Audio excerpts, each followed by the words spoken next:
There we go. Yep, starting to get a few people coming in now. Hello, welcome. Another session at SU20 Digital. As you're coming into the space, it'd be great if you could load up the chat and say hello. Make sure you set to all panelists and attendees so that everybody gets to meet each other, not just me and Sarah.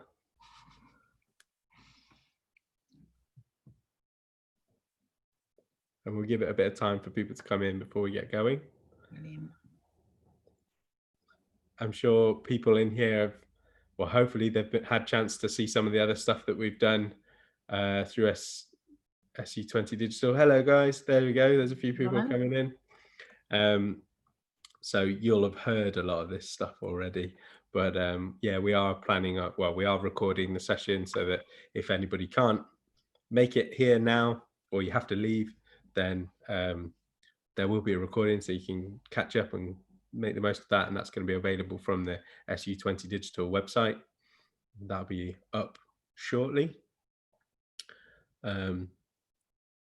Use the chat box. Let's hear what you've got to say, introduce each other. And then also during the session, if there's any questions that you have for Sarah, put them in the Q&A box, and toward the end of the session, try and get through some of those questions. There's an upvote feature on there too. So if you see a question that's really good and you want to make sure it gets answered, upvote that, it'll be at the top. I think the numbers are starting to level out. So I'll thank you very much for being here with us, Sarah. Sarah, Director of University College Birmingham Guild. She's going to take it from here. I'll hand over. Hi, everyone. I'm going to get started. We'll go through some slides. I would normally do this kind of session in a workshop style, and just to say from the off that very happy to continue these conversations after and have a chat with you about the situation in your union, guild, association. But what I'm going to do is take us through some slides, and we'll hopefully have some time for some question and answer at the end. So yep, just working out how to click through. There we go. Any questions? As Jamie said, ask throughout using that question and answer function, and we'll come to them at the end. So this is where I really want us to start. We've just come out of a session. I know I can see some of you in there as well on anti-racist trustee boards, and it covers the same kind of principle here that for real change to happen, someone has to be made uncomfortable. And I'd like you to think throughout this, who is it going to be that feels uncomfortable? Is it going to be students? Is it going to be your officers? Which students? Is it the institution? But getting to grips with that early on when being a campaign and change making organisation is fundamental, because power, which we'll be talking about a lot now, moves and flows, and taking some power and building it for particular groups, particular students, particular communities normally involves someone having to cede some of theirs. So having a bit of a think about this in your context, I think, is really useful. So what we're talking about today, we're going to look at the power that comes from your membership, and we're going to think about strategies of how to build engagement for that power, especially when we think about a COVID world and how it's turned on its head so many of the things that we used to doing and ways of working in the student movement and in student unions. And we're going to look at understanding the power of your officers, and that power comes from all around them. The session's very much open for officers and staff to be in. I'm particularly talking about the work of staff in this, mainly because what we're looking at is movement growth.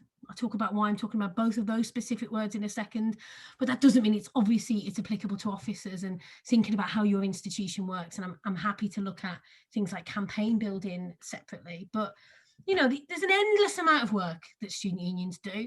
I think it's fair to say that the vast majority of charities and organisations of our size do much less and are expected to do less. And a lot of that is to do with the format, the way we're set up, the fact that our primary funder is either next door or we're in its own building. It leads to a certain kind of relationship there. We provide endless services and resources for our students, and not all of those are provided with a direct mission involved. Sometimes we pick up the slacking areas. Sometimes we're running projects and we know they do good and we know they're useful, but no one's actually ever really sat down and asked why. And I'd say that in reality, much of our work can fit under a shared mission, but we don't always connect those dots. And without those dots being connected, this can lead to some difficult decisions to make or directions to be taken your work in when you think about your student union or student unions as a whole, as a movement. We also take a lot for granted. You listen to any campaign building, movement building podcasts, they're talking about how we're going to find out who wants to be involved. They're talking about bringing people in, and yet we have sophisticated data tools in our hands, our websites, where for the vast majority of us, we have a little chat with the university, we sign a data sharing agreement, and there, boom, at the beginning of the year and all the way through, we get in all the data of our members. They're members automatically in the majority of cases. They're ready and waiting for us. They already have an existing shared sense of identity through their institution, through their courses. And we, in non-COVID times, we have physical access directly to our members. We can conceive of our membership. We can think of them as a combined community, not a advantage that huge amounts of campaigning and change-making organisations have. So spending some of our attention there, thinking about what that can mean and how we can strengthen our movements through taking advantage of that, I think is a really important thing for us to start doing. I wanted to talk about growing and movements. I've said grow, not build, for this because we're talking about the growth of movements, and in my eyes, and I will extend a plant analogy for a while, staff grow movements and officers build them. It's officers that put the building blocks together, staff tend to them. We create the conditions to allow student movements to flourish, but we also have the power to kill that movement as well. We can, anyone who, and I mentioned Asaro in a minute from Hull, anyone who was in the anti-racist trustee talk before heard how the conditions were put in place to kill the growth of an officer there, to stop their movement growing. We can use all sorts of tools at our disposal to do that, but that's not necessarily a negative thing because, well, it's negative if you kill it, let me just say, but it means that we have the tools to do the opposite. We have the tools to let them flourish, to let them grow, to stand at a distance, keep an eye on it, but help that growth happen.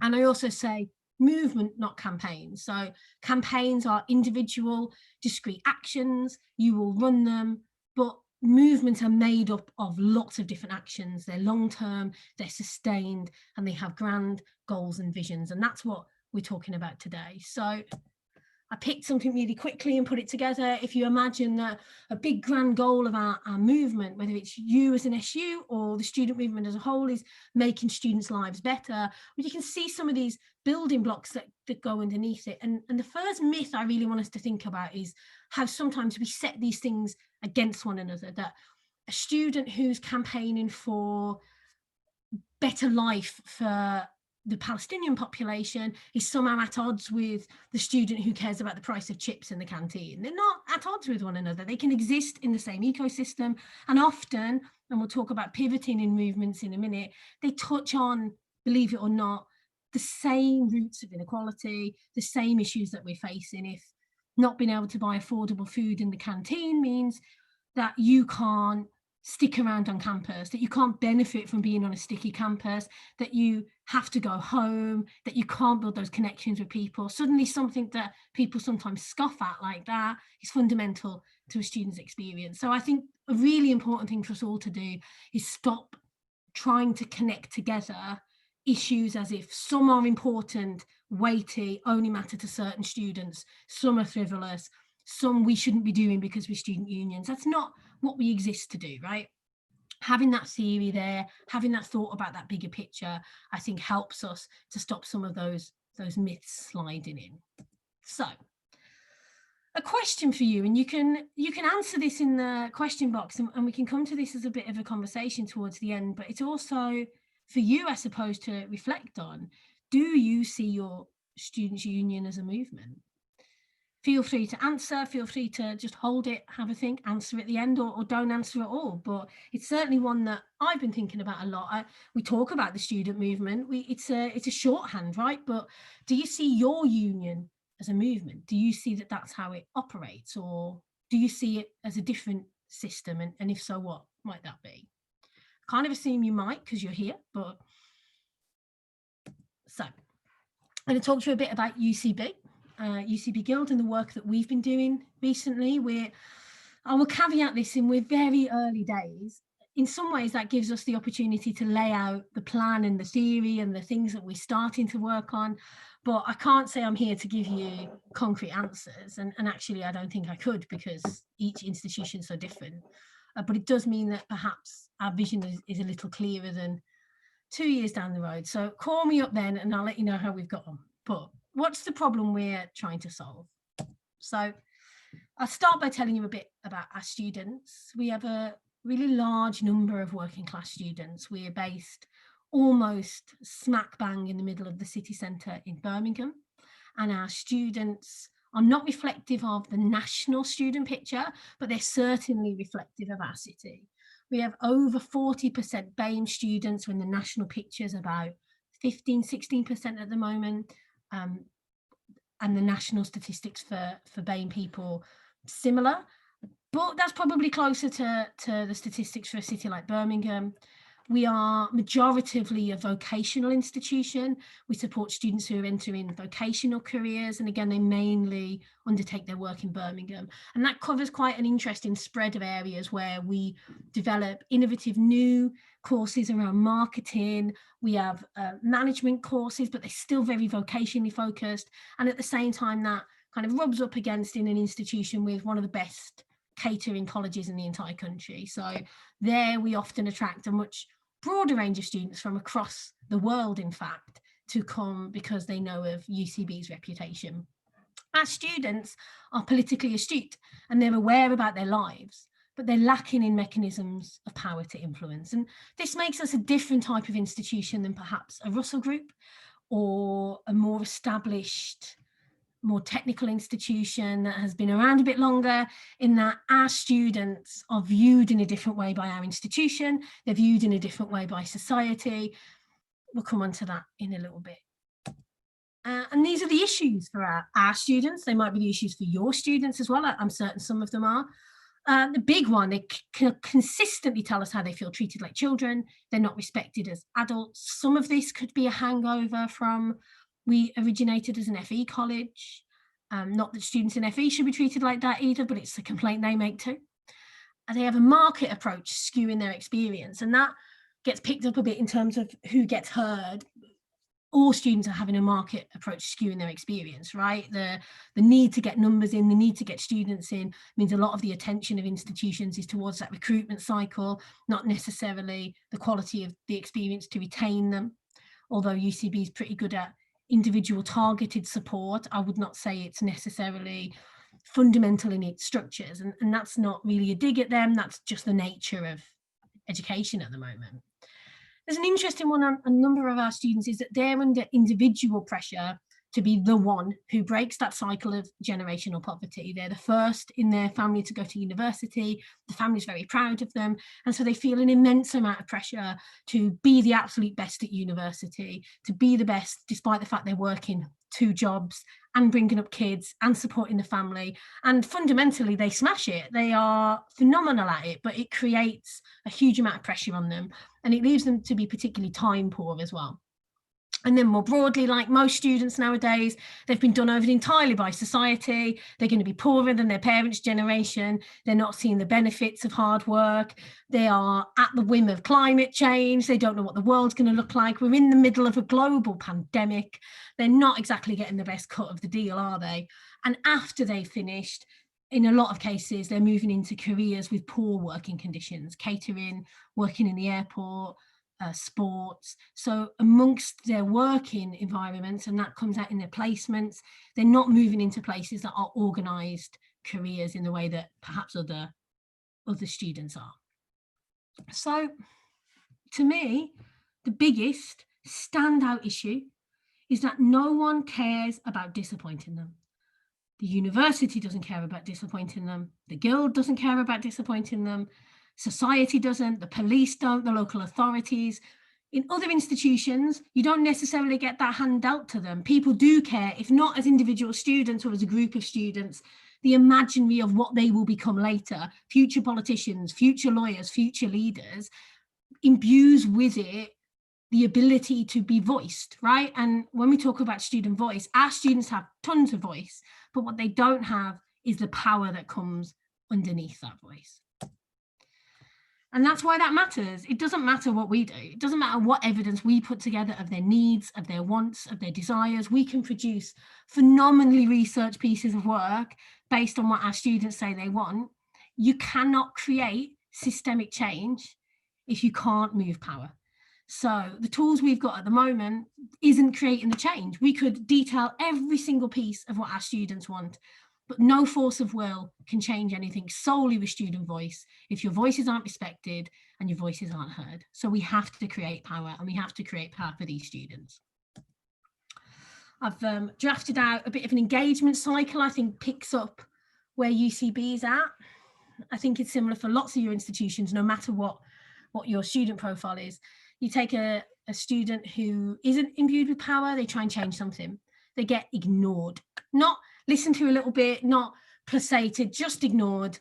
They get frustrated, and it's at this point of frustration that you start to see some kind of action. What I haven't got on there is dropout, disengagement, moving away from their studies, but ultimately doing nothing with the thing they were trying to change. And then a bit later on, they feel guilty because they feel that responsibility. They are political with a small p. They understand that perhaps they can do something about it. They're told all over the place that in other places, students can change stuff. So they take that guilt and they try and change something, and they get ignored. And so this is a spiral, and it spirals down. We've then got another little interesting kind of diversion that comes of it. And this, I touched on the kind of catering students from a broader range. We have as many Polar 1 students, about 18% of our student body, as we have Polar 5 students. Polar is a measure of, it's not a perfect measure, but it's a measure of HE engagement in your community.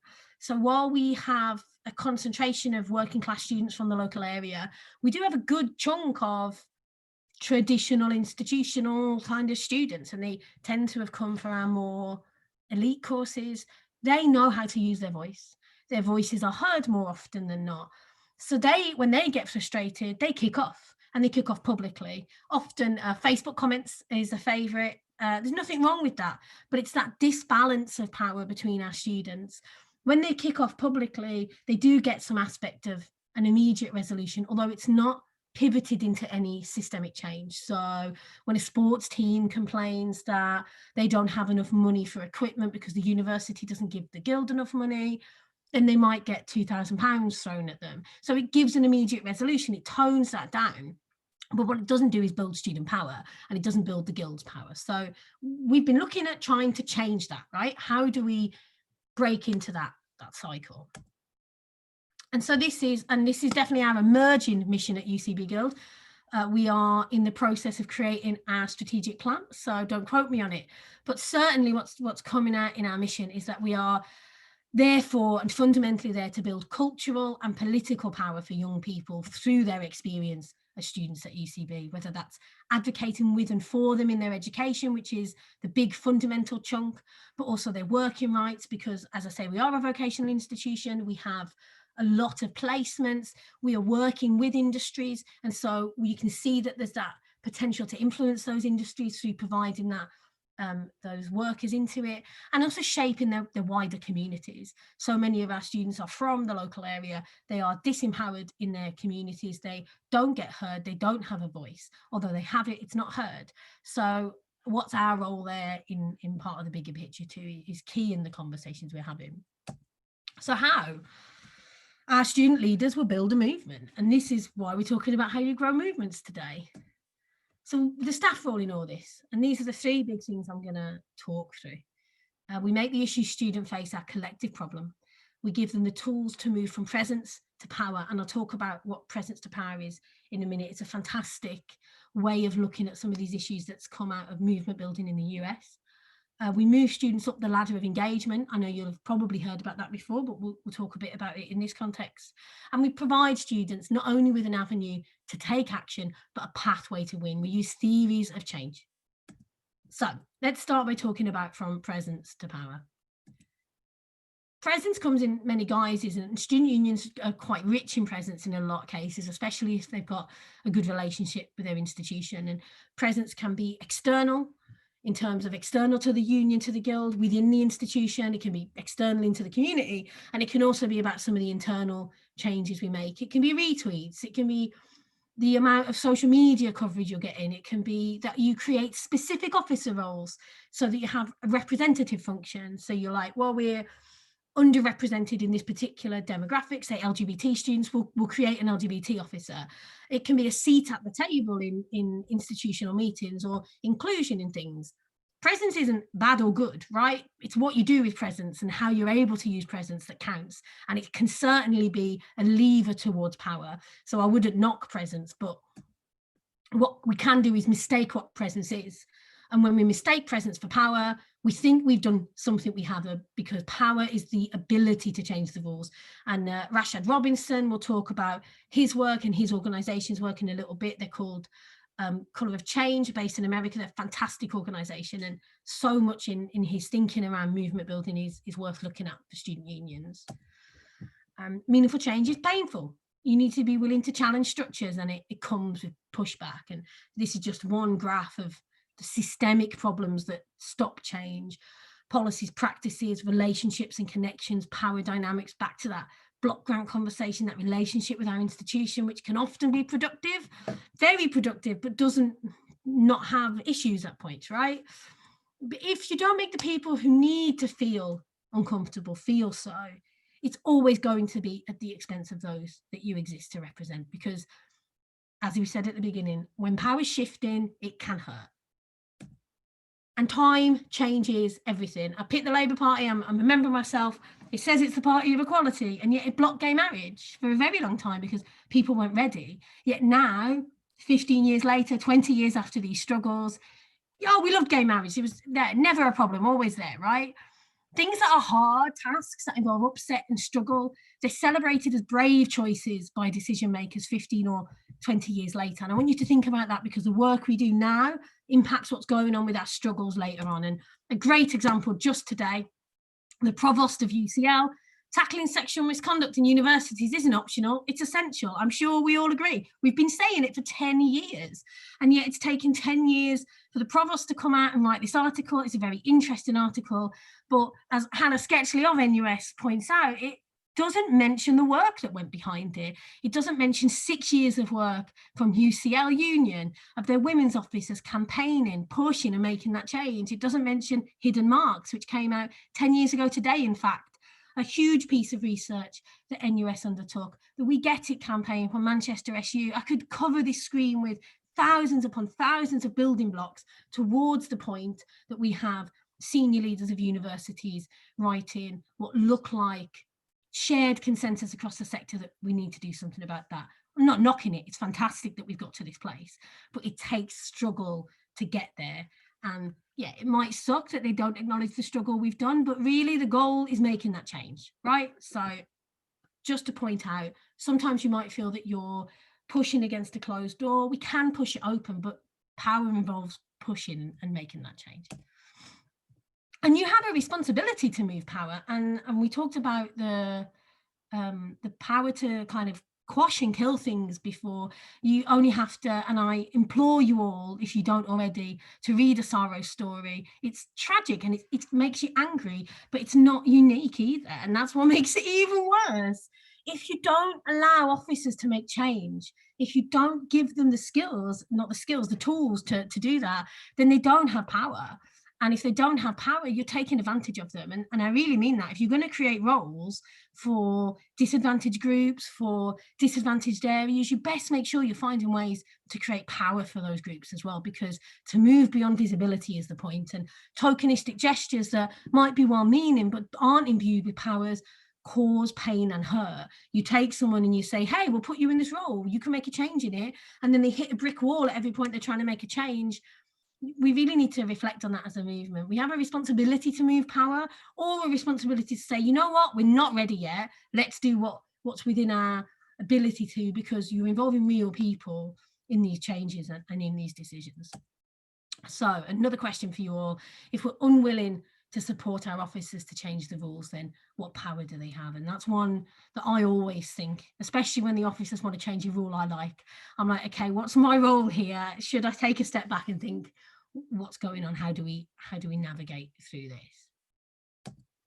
So another pondering question: who are you more nervous about letting down? And I would ask yourself that all the time, because that tells you something about where power is flowing in that moment and in that place. And if I've been there, you know, if you set the target that you want me to increase the block grant from the institution, then you can bet that if that's what the board asks of me, then I'm going to try and do things that increase my block grant. And that might not be upsetting the institution, right? Probably not keen on that.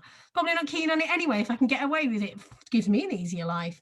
But if I'm not comfortable, I don't find a way to be more comfortable with being nervous to upset them, then perhaps I'm blocking a pathway to power. If I'm nervous about upsetting my elected officers, despite the fact that one of them might have done something dodgy, then there's probably something there around power. So it's worth thinking through that. It's worth thinking how you face up to that, and just a bit of a power analysis there in moments of trouble and strife. I wanted to talk to you briefly about working from a theory of change. Not going through the theory of change, if we can do that at another time, happy to come and chat to you in your unions or whatever, and there's plenty of cool people who do this stuff as well. But the basic concept, right, of a theory of change: if we do this, then this happens. You don't need to get too theoretical in this. There's guides that are really, really long, but the purpose of a theory of change is nailing your direction, not creating graphs that kind of hide in a drawer. I'm the guiltiest of this. This is why I say that. You can simplify it. You can bring it down to a level that you can stick it on a wall. And I think we had one in our office for, I can't remember what it says because I've not been there since March, but it said just something really simple on a piece of flip chart that, you know, if we get students to join societies, then we increase the engagement we have with students. Like, really, like, have you spoken to a student today? What are you doing here to bring about those goals, and having that center in your day-to-day work? As I said, we can discuss this another time. It matters to have a theory of change for all of your work, no matter what it is, and it helps you find a way to interconnect that work into a bigger vision, to that systemic pivot, to thinking about why we do what we do. I made one. I tried to pick an example that isn't usually seen as so political, even though to me it fundamentally is. And it's the annual housing fair, right? I inherited one when we started at UCB.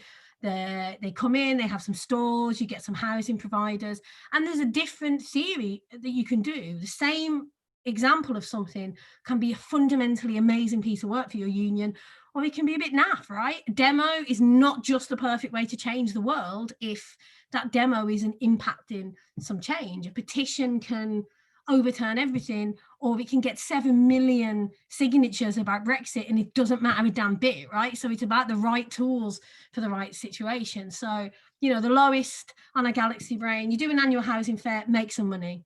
Your commercial director, who are often the key to amazing campaign wins. I love a good commercial director, but they've been given the task to make some money. That's in their plan. What are they going to do? They're going to go and try and make that money. And you don't really want, they don't want blocks in the way that stop that. The next level, I should say, and in that they may have some dodgy providers, but that's not it. The target of the housing fair is to make £10,000. At the next level, you might have promoting ethical housing providers. So the target really is to get in front of students, people that you would rather they rent from. They have a more ethical outlook, not necessarily connected with anything, but it's taking you somewhere a bit more on that journey. Then we get to our big Galaxy Brain. You can't read this properly, I'll read it out. So you've connected all the unis up in your area, that you've mapped out kind of where that student housing market is. You've got them signed up to a landlord charter. Between you all, you're ensuring that 80% or more of your student lets come through this avenue. And that's securing quality housing for students. You're driving bad landlords out of the market.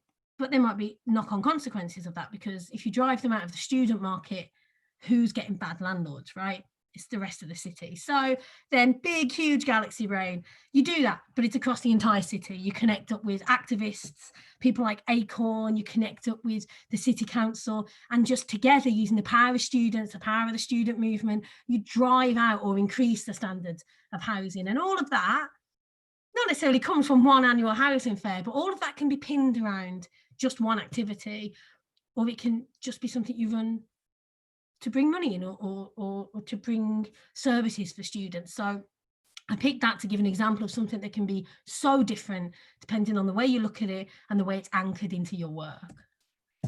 It's about outcomes, right? It's not about necessarily the tactic, the demo, the head there, whatever. Thinking about what you should actually do, how to do things that are meaningful, how things you do may bring around unintended consequences, whether that's good unintended ones or bad ones, and also giving students common ways to be connected and to take action. So a bit of a theory of change from us. If we get more students genuinely invested and involved in our work, then we gain more power for us and for them by making their collective voice too powerful to ignore, right? Simple, but the doing of it's a little harder. So how do we get more students invested and involved in our work? How do we grow that movement? And back to the engagement cycle from before, it's clear to me that this particular pinch point is getting ignored. It's come up again and again this week in conversations about students, about the trustee board, again, getting ignored. Someone comes forward, they try to change something, and that point of getting ignored is where we can do something to change it. So we listen. It sounds droll, but I'm not sure we all do so much, right? And so how do we listen? How will UCB Guild listen this year? We'll listen as much as we talk, and we'll work on hearing what students are trying to share with us. We'll use that feedback to get students to feel like they can act. And it starts with us right there with our officers, because if we can't listen to our officers and we can't hear what they've got to say and activate them to change, then who's going to listen to them, and who can we hear if not those students closest to us in our systems? Bit of another graph for you. So taking those moments, moving them through into a movement. The students unhappy, they're facing injustice, they tell us, it means they trust us. That first step on that ladder of engagement that I'll talk about briefly in a minute. We channel that to meaningful action. We direct activity led by the theory of change. I need to say terms and conditions, been doing some bylaw work. Direct activity led by the theory of change. We pivot that, we tie it into the bigger picture and the narrative. And then we leverage that over time to create systemic change. We create new scenarios of how students can engage with their institution. And we start to move them up a different model of engagement instead of just losing them at a point of being ignored. So here's a cat, not mine, but we're moving students up that ladder of engagement. Let's look at that very briefly. I think most of you will have seen a ladder of engagement at some point. They've been knocking around quite a long time. We use them a lot in the student movement. It's going to look different for us, and it's going to look different for different projects you're working on, different areas you're looking at. I will say I picked this one that was called a Facebook ladder of engagement, just to make that note that online engagement becomes crucial in COVID times. And that is not necessarily going back to the idea of the right outcomes and tactics. That's not necessarily the same as moving everything you do online, right? Because is that the right thing to do? Or are we panicking a bit? So slowing it down a bit, thinking about the fact that we do so much stuff all the time and going back to those basics. In fact, Sarah Ellis has a session on annual strategic planning that I would absolutely convince you all to go to, because I think it will touch a lot of these things. But why are we doing what we're doing? Thinking about those ladders. I wanted to give you, I promised some examples. I wanted to talk a little bit about ACT UP. I don't know if you've heard of ACT UP. They were and are kind of still the AIDS Coalition to Unleash Power. They came about in the 80s in America, but kind of existed worldwide. And something they achieved, which perhaps isn't talked about so much, although it's their fundamental achievement, is that they fundamentally shifted how medical research is conducted in terms of how you conduct research with people who are facing particular illnesses, how you have a patient-centered approach. And that paved the way to treatment discoveries. A phenomenal piece of work. ACT UP are known for being angry and radical and shouty and turning up at protests, but even their ladder of engagement is very interesting, because they started as self-help groups. They came together as self-help groups, across the entire particular LGBT community. At that point in time, it was men who slept with men who were particularly facing problems with HIV and AIDS, and also being demonized and attacked because of it. But the entire community was involved in this struggle, and the self-help groups contained the wider community. They felt angry, they felt powerless, but it was that coming together as self-help groups that also created community, right? So they're like, what are we doing? All we're doing is helping each other, but we're not making change. However, you can't ignore the fact that it was coming together to help each other that harnessed collective anger, and that collective anger moved on to demonstrations. That's that next step up that ladder. The step after that, and this is the stuff you'll probably have seen more of ACT UP, was this direct targeted action at pharmaceutical companies. They took the issue and they pivoted. They found the systemic change that needed to happen, and it was that pharmaceutical companies needed to change their practice, that having generics of drugs and refusing to release them, holding patents over these kind of things, was causing real harm, was causing death in communities, and was chasing profit over people. So they targeted that. And one of the many rungs of the journey this took on is that it led to patient-centered engagement in cure trials and medical interventions. But that's still a ladder of engagement, because although that's an outcome, to have patients who were centered in those trials, who were taking part of that, they came through that route through ACT UP. So even something that looks like one particular thing on the surface, it tends to be that you're zoning in on one bit of it. And I pulled out a brief one for UCB Guild based on the idea of starting at that community building and starting at the community base. So we've created course-based societies this year. I won't go into huge amounts of detail around them, but through them we've increased our engagement in terms of signing up to societies with the Guild by over 400%, right? It's connected to their courses, they connect one another together. It's been clear that that's the kind of area that our students want more support.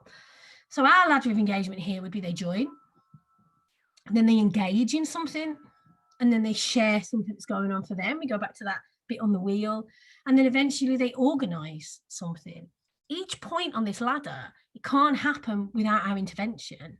By identifying that, those little triangles there, that's our points of intervention as we come in. Okay, we do loads of work to get them to join often, but then we kind of leave it sometimes in societies, right? We're like, well, they're self-sustaining, they do their own thing. But if this matters to us, and I'll talk about this in a second, if this is part of our theory of change, if this matters to us in terms of how we're going to grow our engagement, how we're going to change our movement, then we best be thinking as an organisation how we engage students to take those steps forward. So once they've joined, what's our role? What can we do to ensure that the next thing they do is engage in an activity? They're not just passive members. What do we do once they've engaged to see that they can share their issues? You can be informed by your strategic interests when you think about where you put your resources and where you put your work.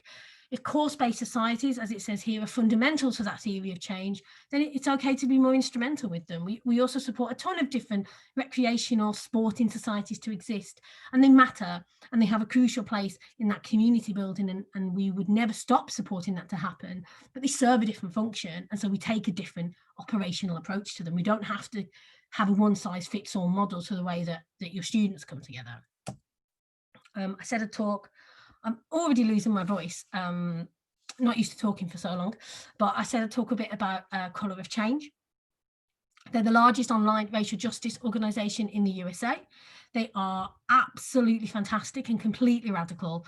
They lead campaigns that build real power for Black communities, and they do it across the US. They do the online centered work, and they connect together with localized struggles as well. So they provide a really important center of work. And I wanted to talk to you a bit about one of their campaigns that fits into their movement building to give you a taste of this. It's a bit different to what student unions do, but not too far off. There's an organization in America called ALEC. They're the American Legislative Exchange Council, and they're the kind of organization you see in things like House of Cards, where they bring businesses and politicians together, often in kind of off the record retreats, fancy things going on to write policy. Their place in legislative politics has become so unremarkable that you will find pieces of policy within the American kind of policy scenarios that haven't even bothered to take ALEC's logos off it or ALEC's language out of it. They have not been particularly seen as something that you should have a problem with, and yet businesses buy policy and they buy things that suit them, and it's an interference in the natural political order that you would want and expect in a democratic country. And one example of these is voter ID laws that were absolutely fundamental in voter suppression across the states. Things like, well, you can bring your gun license, but not your student ID. You have to have ID to vote. All of these kind of things that saw a reduction in particularly the African-American vote. So the first thought might be that you do a petition, but there was no power. And this is again, that theory of change. They didn't see any power in a petition to the state legislator. Let's go back to that Brexit petition. We got millions of signatures on it. It didn't change a dot, right? That wasn't going to be the way that they made some change. What they did do was discover that 98% of ALEC's funding came from businesses. They identified 150 corporations who focused specifically on their diversity as a selling point, would do stuff for Black History Month, would talk about how the diversity of America was the most important thing, and would target that diversity work to Black consumers. And they went out with a petition to their supporters, but it was not the petition that you would expect, like stop ALEC being involved to the state. It was a petition to stop corporate interference in politics, but without naming those corporations. But they told their supporters, we're not naming them, we're asking you to trust us, we're on a journey together through this ladder because we're giving them a chance. They had conversations with these corporations, they rang them all, they said, we've got this petition going, we've got thousands of thousands of members involved. They collected signatures again and again and again, and that was the first step on that ladder. They said, we're going to try this, but we might need you to do something next. And pick on Coca-Cola here because that was one of the companies. And they were confident, for example, with Coca-Cola, that their need for Black consumers was something the petition and calls from them could impact, but they couldn't impact this majority administration. So they got people to sign the petition to divest. They got over 100,000 signatures, and they targeted their members chunk by chunk by chunk. So they directed 1,000 people every single hour to call Coca-Cola, and they made it targeted, they made it time sensitive, they sent it out, targeted by name. It was like, hey, John, we need you to call Coca-Cola between the hours of 1 and 2. We need you to do this right now. And it worked. And so first hour, they got 1,000 calls. Second hour, they got 1,000 calls. Third hour, it went on just for one day. By the fifth hour, Coca-Cola a divest. We're not going to be involved in ALEC anymore. But that in and of itself was not enough. They needed to make the systemic change within it. So they encouraged people to attend shareholders meetings. They took them through this ladder. And what happened was that, and we'll talk about this in a second, these members, these supporters saw change happening. And so they were happy to give their time and happy to give their energy to something they cared about. This is the theory that Colour of Change use. They respond to moments. They build energy around those moments. They find that systemic pivot to tie it into the bigger picture, to tie it into the systemic issue, and then they scale that over time.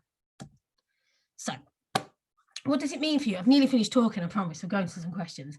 What does it mean for your members to see the actions that you took led to real change? We grow, back to that growth. When your actions lead to positive, real world consequences, you tell your friends, right?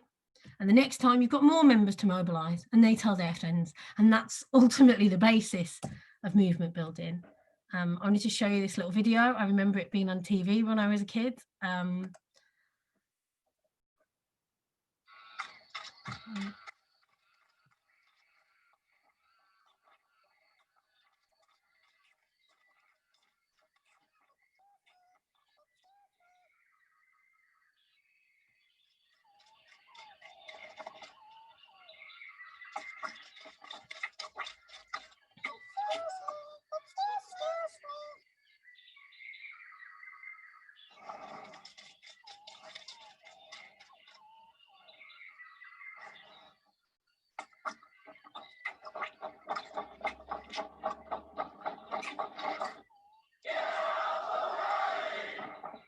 From nurses to park keepers, from librarians to Meals on Wheels. If you want to be heard, speak in unison. I mean, it's a great ad, but it's short, it's to the point, it's kind of touching on all these things. If you bring students together, if you give them that confidence of voice, but you have them speaking with the same voice about an issue, then you're going to be able to move power more, and that's our job.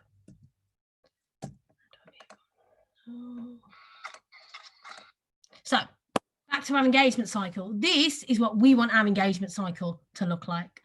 We've still got to try to change something, but instead a student gets heard. They get support to act. They're able to make change and they feel empowered. So then they try to change something again and they get heard. And this spirals up. So where do we go from here?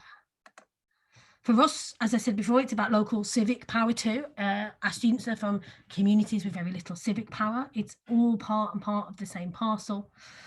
Being really aware, right, how powerful universities are as institutions, and that the power that we can hold. And I kind of say this, I used to work in a Russell Group student union, and I think we need to be really mindful of the power that we hold can impact poor and working class communities. One classic example that I've seen in a few places is the rerouted bus route, that students get together and they've got enough voice and they're heard enough and they've got enough power that they manage to convince the local authorities to reroute a bus route, and everyone celebrates. This is great because someone can get on the bus in the student area and they'll be at their lectures in 20 minutes, but no one stopped to think about where that bus is being rerouted from. No one's thinking about which communities are impacted by you enabling your students, who in these scenarios often aren't time poor, to get in. We've seen instances of this in Birmingham where an old people's home stopped having a bus service to it anymore, and now it takes them 2 buses to get into the city centre because it's been routed to take a student route instead. So we really have to think that with the power we've got comes responsibility, and we have to think about our wider communities. And we want to support our students to develop the skills and confidence, not by practicing, right, but by learning in their learning environments how to exercise power responsibly, how to make change within their environments, to take those skills and take them out into their communities, because it's not a lack of ability. It's not a lack of, I say confidence, and I don't mean like, oh, if only they were more confident, but practicing those skills, trying them again and again and again, becoming more sophisticated with them. It's because they're not heard. It's because the levers of power aren't available to them. So it's our job to open those levers of power above and just beyond the institution. I'm going to stop sharing now and see if we've got any questions.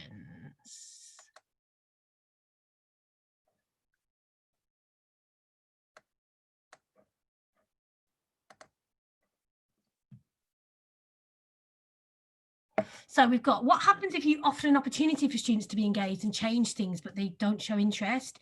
Even though you've been told there are issues, what can you do to make them realise that engaging isn't a waste of time and they'll truly be able to lead their own movements? I think that's a really interesting question. And I'd say that in some of those cases, it's the listening thing again, right? If we're offering opportunities to be engaged and no student is showing interest, then perhaps that isn't the issue they care about. I think we can sometimes be really driven by our own interest in student unions. We've decided there's a particular issue and we take it forward, and then we become part of that negative cycle. Like, we say students don't show interest and we're like, oh, they're all just really apathetic. But maybe we haven't asked why they're not showing an interest. Students come, we're a small student union. Our institution will tell you that our students are apolitical and they're uninterested. It's not true. They must come to us every single day with a problem, something they want us to solve, something for us to deal with. And if we aren't capable of hearing it, right, if we aren't capable of seeing that that's their issue that they want us to take away, we can be like, we're talking completely different languages and not listening to each other. So we're like, oh yeah, I mean, that's great that you don't like that you can't take coffee cups into your lecture. That's one that happened for us last year. Oh, why are they talking about coffee cups when they should be talking about the systemic issues in the city around environmentalism? And then we're kind of missing past each other. But if you take the issue like a coffee cup, you take that moment and then you move that pivot and you're like, what's that really about? What it's actually about is that they can't take their coffee cup in the room, is that they are being treated differently to their lecturer who can take a coffee cup in the room. So they're being undermined and they're being treated like they're small, and it damages their sense of self-esteem. And it makes them feel like they're unimportant. And who knew that something as simple as a coffee cup could carry so much connotation, but it does, right? So if you're able to listen to that and hear them on that and bring them in on that and say, okay, we're going to help you. And we're also going to help you understand the bigger picture about why it bothers you, right? We agree it's annoying. This is why it bothers you. And they're like, yeah, that's why it bothers me. Then you take them to that next level. You get the coffee cups put in the room. I know, a coffee cup, and then you've got them engaged, you've got them involved. And I think it's difficult, but it's not about us offering opportunities. It's us hearing when students come to us, and channeling that energy into change and giving them tools to change the things they want to change. And I think this is one of the problems we often face with the officer role that's created, right? So you've got a problem, I've done a lot of liberation work in the past, and it's actually part of my background, and you've got a problem in your union, you can't get anything happening, but suddenly you think, oh, well, if we get an LGBT officer in, and if we get a Black students officer in, and we get an international students officer, then maybe we can change these things for them.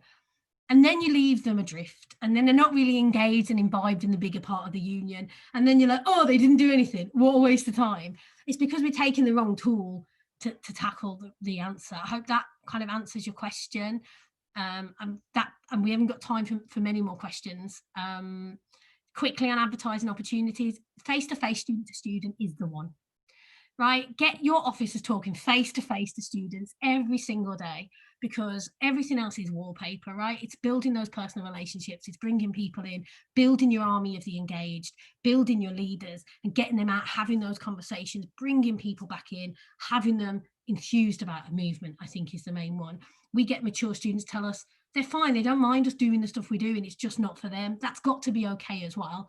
Like, you don't have to be able to say every single student's involved if they don't want to. It's about losing people who want to be. I think that's it. I had one more slide, which was just with my email address, so I'll just pop that up quickly. Very happy to hear, I'm not sharing my screen anymore, am I? I'll put it in the chat. Very happy to hear from any of you. If you want to have a chat, if you want to chat about stuff in your unions, I'm a keen believer in doing skill shares. So if someone wants to do some stuff for us, we'll do some stuff for you. Or also, Gail, your question, drop me an email and we can have a chat about that separately. It's a long conversation, that one. Yeah, get in touch, happy to do swaps, or if you've got nothing to offer us, offer something to someone else, hey? But very happy to come in and have any chats with you about this further, because I'm really interested in this as a topic. Thank you very much.